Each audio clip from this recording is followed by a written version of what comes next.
You might have once called me, Everly Chilton, naive but too trusting, or, if you're blunt, a sucker.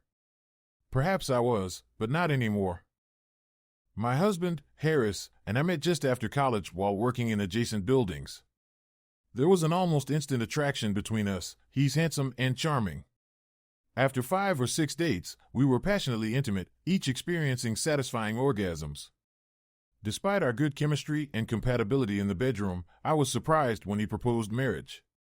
The reason for my surprise was that I had seen photos of all his ex-girlfriends. He didn't hide them from me, just as I didn't hide my past from him, and they were all voluptuous, each with ample curves, probably DD cup or larger. While I'm proud of my pert breasts with elongated nipples, they barely fill a B cup.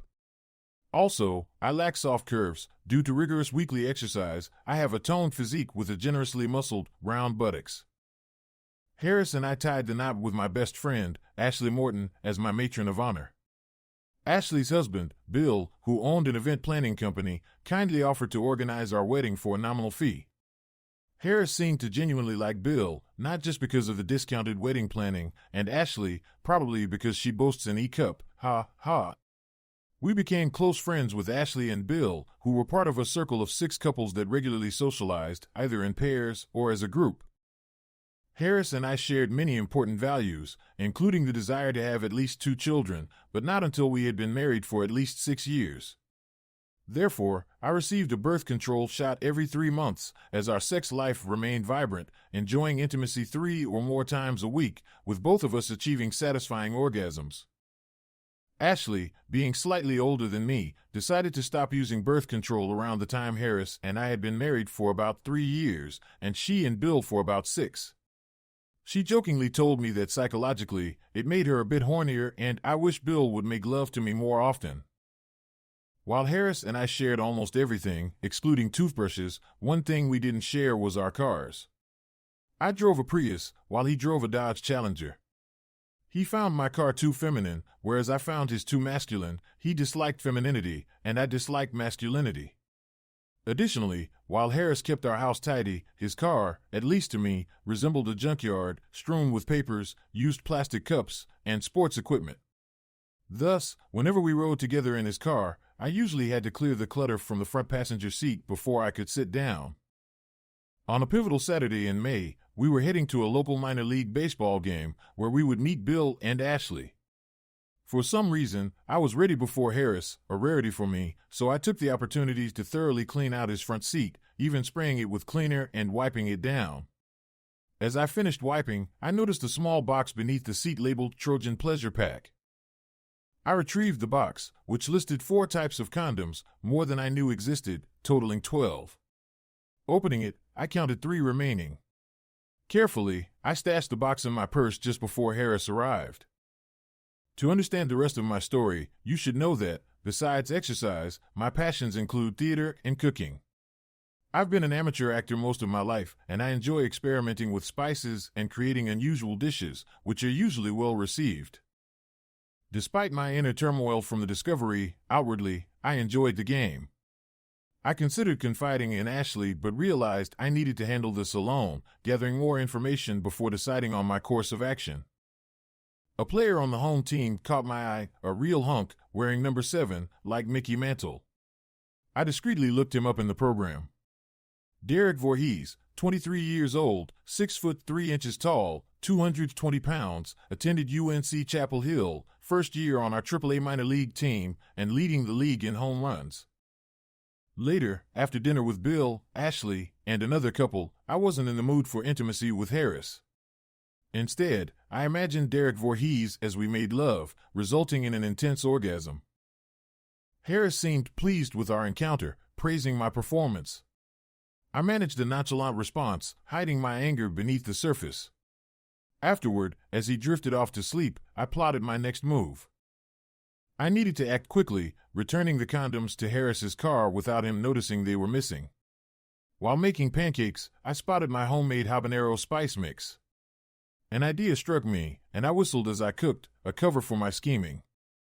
While Harris washed our cars, I carefully tampered with the condoms, injecting them with the spicy liquid. It was unlikely to provide all the information I needed, but it was a satisfying revenge before I saw professional help. I discreetly returned the Trojan box to its original spot under the passenger seat in Harris's Challenger and tried to push it out of my mind. My work-from-home days on Tuesdays and Thursdays rolled by. Despite my efforts, I found myself having to conjure thoughts of the hunky baseball player to reach a legitimate climax during intimacy with Harris on Monday and Tuesday nights. Then, on a Thursday around 1 p.m., Ashley called me in distress. She described a burning sensation so intense she feared driving. Without hesitation, I rushed to her aid, driving her to the local clinic. Her discomfort was evident, and she had no explanation for her condition. At the clinic, I discreetly signed her in and waited anxiously. When I overheard her mention the onset of her symptoms during lunchtime sex, I pieced together the puzzle. Though I didn't confront her, I knew what had happened: Harris's habanero-laced condoms. On the ride home, I subtly probed Ashley about her diagnosis. She concocted a story about an allergic reaction to skincare cream. Despite her discomfort, I couldn't help but chuckle about her temporary hiatus from baby-making. Later that night, a glance at Harris's reddened crotch confirmed my suspicions. He declined intimacy, citing feeling unwell. Though I played along, inwardly, I knew the truth. "I hope you feel better soon," I said to Harris, feigning concern but inwardly chuckling. Once Harris drifted off to sleep, I headed to a 24-hour drugstore, where I purchased 2 identical condoms to the ones I had swapped out earlier. After discreetly disposing of the habanero-laced ones and taking out the trash, I ensured they'd be collected the next morning. The next phase of my plan involved gathering evidence. While hiring a private investigator was initially my intention, the cost proved prohibitive. Instead, I decided to approach Bill, but I needed to handle it delicately. On Monday, after a lackluster intimacy session with Harris, I arranged to meet Bill for lunch the following day. I emphasized the need for secrecy, framing it as a surprise for Ashley. Over lunch, I presented Bill with a confidentiality agreement before divulging my suspicions.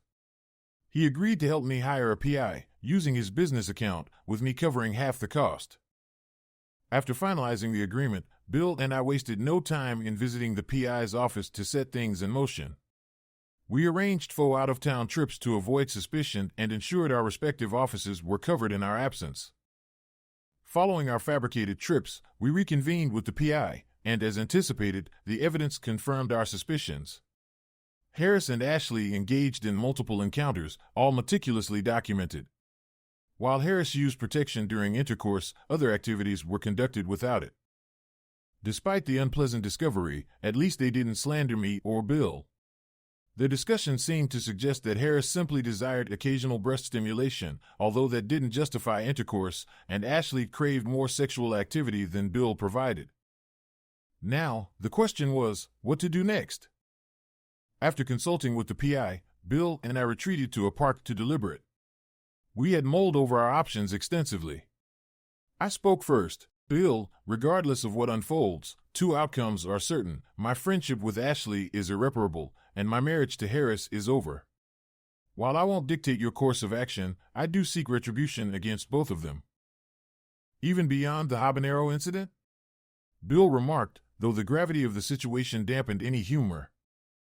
"Yes, even beyond that," I retorted. "I'm inclined to salvage my marriage," Bill confessed with a despondent expression. "But it hinges on Ashley's response when I confront her." "All right, but remember our agreement. I need a few more days to strategize, so don't confront Ashley until I signal you to proceed. I assure you it won't exceed the 45-day time frame in our contract, likely by Wednesday of the upcoming week," I assured him. Bill nodded solemnly, and after a brief embrace, he wandered off disheartened. Over the weekend, I feigned another climax with Harris. However, on Monday morning, as I perused the local paper, something caught my eye. A photo of Derek Voorhees graced the front page of the sports section, tipping his hat to the cheering crowd. The caption highlighted his exceptional performance, tying a team record with 3 home runs in a single game. An idea began to form. Before I unveil my plan, I must disclose two crucial facts. First, my physique is often admired for its athletic build and attractive face. Second, I possess a ruthless streak when wronged, a trait corroborated by several individuals from my past. That Monday morning, I sought out Bill between meetings to share my conditions. Bill, once you feel ready, I need you to confront Ashley. But there are two stipulations she must agree to for our marriage to continue. Whether or not you follow through is inconsequential, but I require certain assurances from her. All right, Bill responded cautiously. First, she must confess the extent of her involvement with Harris, including who initiated the encounters and how often they occurred. Second, she must promise not to disclose our knowledge to Harris until I'm prepared. Can you ensure these conditions? I implored, grasping his hands and locking eyes. After a prolonged pause, he finally replied, "Yes, I can handle it. I'll confront her on Wednesday and then call your cell." When Bill called me on Wednesday night to relay Ashley's tearful admission of her year-long affair with Harris, occurring roughly once a week, initiated with the charming line, "I love your tits," I was incensed. It was time for my ruthless retaliation. I anticipated that Harris would scramble to salvage the marriage, presenting an opportunity for me to exact a devastating revenge. Although I had no intention of salvaging the marriage, Harris remained unaware of my intentions. If he showed no interest in reconciliation, I had other vindictive plans in store. Without hesitation, I confronted him that very night, hurling accusations and brandishing compromising photos obtained by our PI. I unleashed my fury, hurling insults, destroying mementos, and banishing him to the guest room. Securing the bedroom, I barricaded the door, relishing the thought of the vengeance to come. Over the next 3 days, Harris groveled and pleaded. Finally, his desperation culminated in the words I longed to hear, "Everly, we can work through this. I love you deeply and want a future with you. Please, don't file for divorce. I'll do anything to salvage our marriage, anything." "Bullshit," I spat back. "You claim you'll do anything, yet I know you're too feeble and indifferent to fulfill the one simple task I demand for reconciliation." With that, I turned away, but he caught my arm. "Please, Everly, I truly mean it," he implored, genuine tears in his eyes, as he sank to his knees. I halted, scrutinizing him. "Fine," I scoffed. "Arrange for me to spend a night with Derek Voorhees at a local luxury hotel, fully funded by you." With that ultimatum, I strode towards the garage, ignoring his protests trailing behind me. "You can't be serious." Derek Voorhees, the minor league player. I could never arrange that. Even if I agreed, I have no means to make it happen. He pleaded futilely. Turning sharply, I spat, "I told you that you're not just a cheater, but a liar.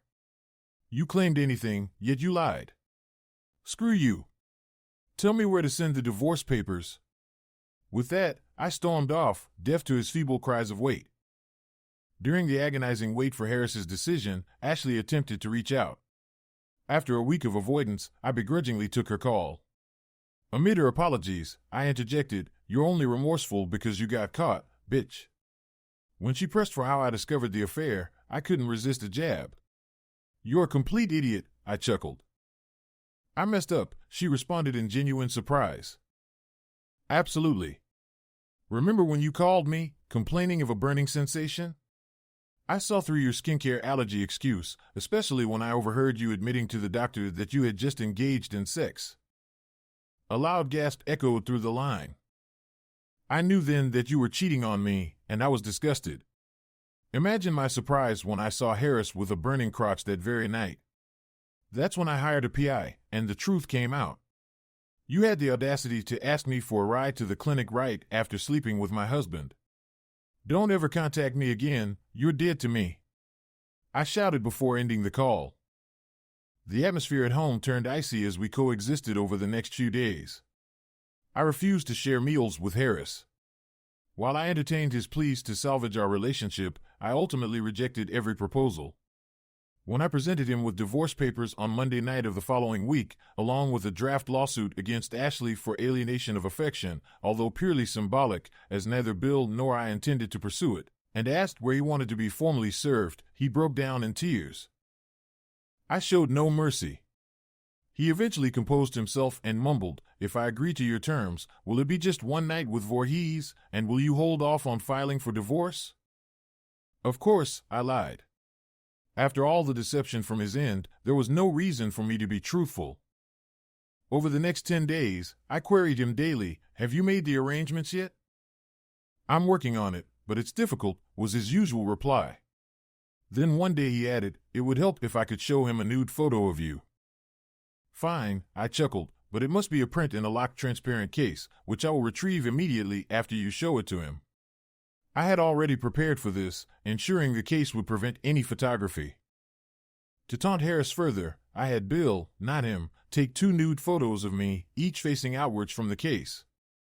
I relished seeing Bill's reaction as he struggled to form coherent sentences while photographing me. I'm not sure how Harris managed it. Perhaps Derek preferred athletic builds, but 3 days after receiving the photos, Harris, sweating profusely and in a timid voice, stammered, I got Derek to agree. He's available next Monday night. I'll book a room at the Four Seasons." "Are you really going to do this?" "What?" I snapped. "You think you can cheat on me for a year and I won't follow through?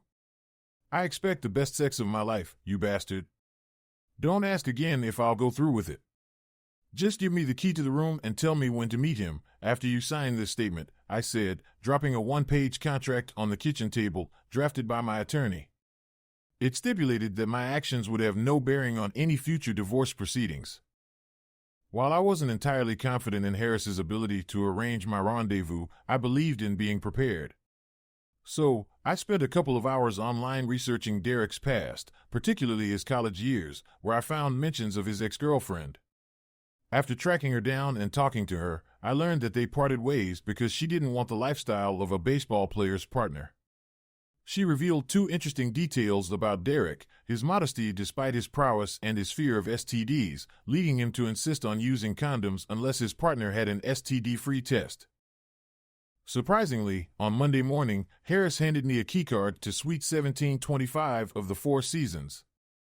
"Derek would like to meet you at 5 p.m. for dinner," he murmured timidly. "Give me $140 for the meal," I replied, holding out my hand.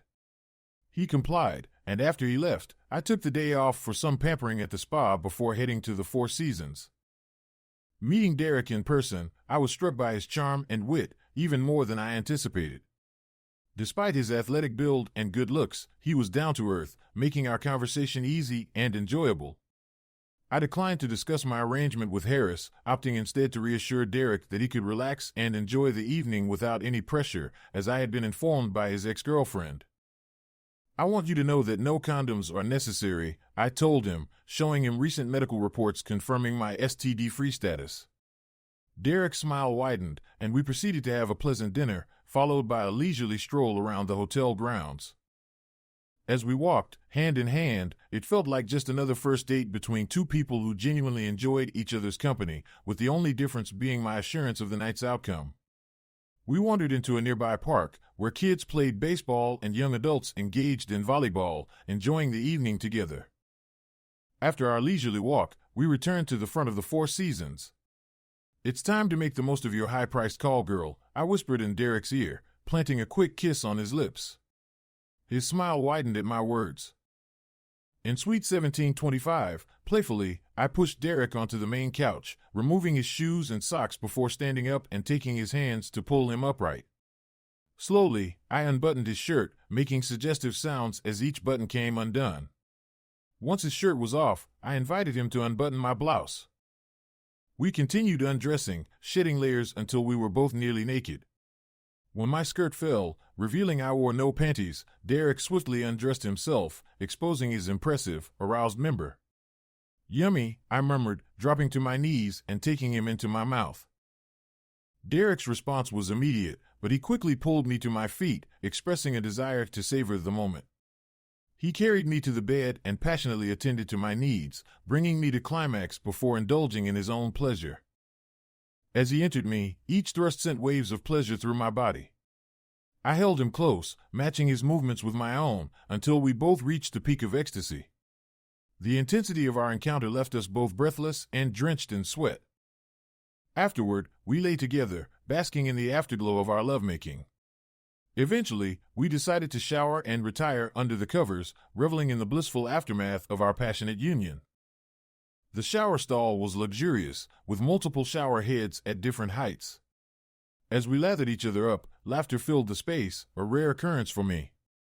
When Derek's touch ignited a fire within me, I couldn't help but groan with pleasure. With ease, Derek lifted me, pressing my back against the shower wall as he entered me. His strength was unlike anything I'd experienced before, and the sensation was divine. Overwhelmed by pleasure, I momentarily lost consciousness, grateful that Derek remained steady. After drying off, Derek carried me to bed, where we snuggled beneath the covers. In the middle of the night, his touch reignited our passion, leading to quieter but more enduring orgasms. The next morning, I awoke to the light filtering through the curtains, surprised to see the time read 8:37. After a quick shower, I returned to bed to find Derek grinning mischievously. Pushing him down, I resumed our intimate encounter with enthusiasm. As I pleasured him, I relished the sensation of his arousal. Straddling him, I took control, riding him with abandon. Derek's expression shifted from delight to ecstasy as we reached climax together. For a third time, I lost consciousness briefly, overwhelmed by the intensity of our connection. As we drifted back to sleep, I savored the feeling of closeness, knowing that our bond had deepened even further. Awakening later, I playfully nudged Derek, eager for another round of bliss. "Time to rise and shine, Rip Van Winkle," I teased, nudging Derek. "Checkout's at 11 a.m., so let's get moving." We both stumbled out of bed, using the hotel-provided toothbrushes and mouthwash side by side. "How about another quick shower?" Derek suggested with a grin. "No way," I replied, shaking my head. "My poor kitty needs a break after last night's marathon, and I want to savor every moment of our adventure." After a brief kiss and a playful squeeze, we headed down to the checkout desk, just a minute past the deadline. Brunch was delightful, filled with lively conversation and stolen moments of intimacy. As the clock neared 1 p.m., Derek insisted on paying for our meal, playfully citing my gesture from the previous night. Outside, we shared a tender embrace. "Last night was meant to be your night, but it turned out to be just as much about me," I confessed. Derek chuckled. "In some alternate universe, a woman like you giving me the time of my life and then apologizing is unheard of. You left an indelible mark on me." After a final kiss, Derek asked about my plans. "Back to your husband as a faithful wife?" he inquired. I smiled, choosing my words carefully. "That's the plan," I replied, not wanting to reveal my impending divorce or risk a future encounter with Derek. As we parted ways, I couldn't help but walk with a slight sway, a reminder of our unforgettable night together.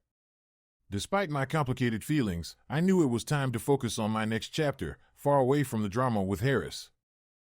In the following weeks, as I wrapped up loose ends and prepared for a fresh start in Washington, D.C., I reflected on the sweet taste of revenge and the bittersweet memories of my time with Derek. Harris was taken aback and furious when I served him with divorce papers just 15 days after my night with Derek. I made it clear that all communication would go through my attorney and that I was leaving town. Despite his rage and accusations, I remained unfazed, hitting the road for D.C. within an hour of his being served. He should have been relieved that I filed on the grounds of irreconcilable differences rather than adultery, and I only asked for a fair split of our assets, having already taken my share of liquid assets. A few months after my divorce was finalized, I found myself cleaning my rental condo in Northern Virginia on a Saturday. My new job was going well, and I was contemplating moving to a nicer place in the coming month. While I had been on a few dates since my divorce, none of them had sparked my interest enough for even a fleeting connection. Dressed in old shorts, a worn tank top, and dirty slippers, with my hair disheveled and no makeup on, I answered the doorbell without checking the peephole, trusting in the safety of my neighborhood. To my surprise and disbelief, it was Derek standing on my doorstep. "Derek?" I exclaimed, taken aback. "Hi there, sexy Everly," he greeted with a grin. "You look fantastic." I couldn't help but wonder if he had lost his eyesight. What brings you here?" I stuttered. "Let me in, and I'll explain," he said, stepping inside and enveloping me in a hug before we settled on the couch in my living room.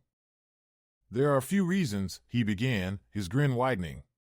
"Firstly, I've been promoted to the major leagues and traded to the Washington Nationals on a 5-year contract. I have a new luxury condo nearby. Secondly, I've been trying to track you down. I had my agent monitor court records and finally found you. Luckily, your name is unique enough that I located you just before signing my contract. Now that I'm back from spring training, I have tickets for tomorrow's home opening game, and I hope you'll join me." Why did you find me?" I asked, still puzzled. Derek chuckled. "If you have to ask, you must be a remarkable actress, because it seemed to me like you enjoyed our first encounter as much as I did. Simply put, I want to pursue a relationship with you."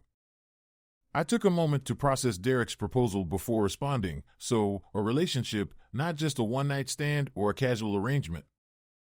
"Yes, a relationship," he affirmed. "I adore your personality as much as your appearance, and after the incredible experience we shared, the last thing I want is just another fleeting encounter. It would set an impossibly high standard for any future relationship and likely distract me too much to focus on my career." I swallowed hard, feeling self-conscious about my appearance. "Do you really find me attractive, even in this state?" I asked hesitantly, unsure if his earlier compliment was genuine or simply a ploy. "Are you seriously concerned about that right now?" Derek chuckled. "Yes, I genuinely think you're incredibly sexy just as you are, and of course, I'd love to, well, you know," he grinned mischievously. The details of what followed are a bit hazy, but shortly after that exchange, I found myself naked on my bed, experiencing mind-blowing pleasure with Derek. By the end of the day, I was certain of my feelings and convinced that Derek was the one for me. From there, things progressed swiftly. I met Derek's family on opening day. As fate would have it, our seats were right next to theirs, and we hit it off instantly. A week after opening day, I moved into Derek's new condo with him. After the baseball season concluded, we tied the knot. Unlike Derek's college girlfriend, I embraced the life of a major leaguer, especially because our intimate moments together were nothing short of magical. Now, Derek has signed his second significant contract with the Nationals, and I'm expecting our second child. Once a week, I entertain the idea of sending a thank you email to Harris and Ashley for their infidelity, but I can't help but laugh at the thought that their indiscretion inadvertently led me to the passionate love and fulfilling life I have now. Thanks for watching. Subscribe to the channel not to miss new videos.